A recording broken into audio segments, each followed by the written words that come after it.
અમદાવાદના ચંડોળા વિસ્તારમાં સૌથી મોટું ડિમોલેશન કરવામાં આવ્યું હતું। ડિમોલેશન કામગીરીનો પહેલો તબક્કો હવે પૂર્ણ થઈ ગયો છે। 4000 જેટલા કાચા પાકા મકાનોના દબાણ છે જેને હટાવી લેવામાં આવ્યા છે। મકાનોના દબાણ દૂર કરાયા। 1,05,000 ચોરસ મીટર સરકારી જગ્યા જેને ખાલી કરી દેવાઈ છે, તો તળાવની ફરતે પ્રોટેક્શન વોલ બનાવવાની પણ કામગીરી શરૂ કરી દેવામાં આવી છે। દબાણોની જગ્યાએ સ્ટ્રીટ લાઇટ આપવા બાબતે ડેપ્યુટી કમિશનરે તંત્રનો બચાવ કર્યો છે।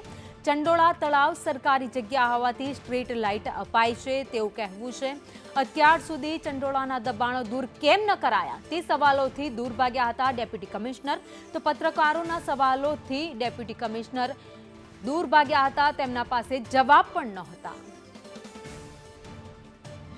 અત્યાર સુધીમાં 4000 જેટલા કાચા પાકા મકાનો અને એને દૂર કર્યા છે। લગભગ 1.50 લાખ એટલે 1.5 લાખ ચોરસ મીટર જેટલો વિસ્તાર ખુલ્લો કરેલો છે। આ ફેઝ 1માં જેટલું આઈડેન્ટિફાઈ કરેલા હતા એનું કામ કરવામાં આવ્યું છે।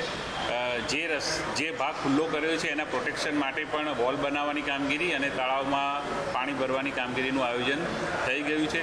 ફેઝ 2માં પણ મ્યુનિસિપલ કમિશનર સાહેબે અત્યારે માન્ય પોલીસ કમિશનર સાહેબ સાથે પણ રાઉન્ડ લીધો છે અને એ બાબતમાં જે રીતે આગળ કાર્યવાહી નક્કી થશે એ પ્રકારે પોલીસ તંત્ર અને મ્યુનિસિપલ કોર્પોરેશન સાથે કાર્યવાહી કરશે। જે જગ્યાએ ટોરેન્ટના કનેક્શનો હતા એ ટોરેન્ટ કનેક્શનોએ કયા આધારે એમને કનેક્શન આપે છે ટોરેન્ટ નક્કી કરશે। સ્ટ્રીટ લાઇટની સુવિધા બેઝિક સુવિધા હોય એટલે જ્યારે પણ બહારનો વિસ્તાર હોય, જ્યારે આપણે જે રસ્તો હોય ત્યારે જે તે વખતે પૂરી પાડેલી હોઈ શકે એ વસ્તુ અને સ્ટ્રીટ લાઇટ ડિપાર્ટમેન્ટ સાથે ચકાસણી કરી અને અમે એ પણ ચેક કરીશું। તાત્કાલિક ગેરકાયદેસર દબાણો સામે આવ્યા તમારા જોવાની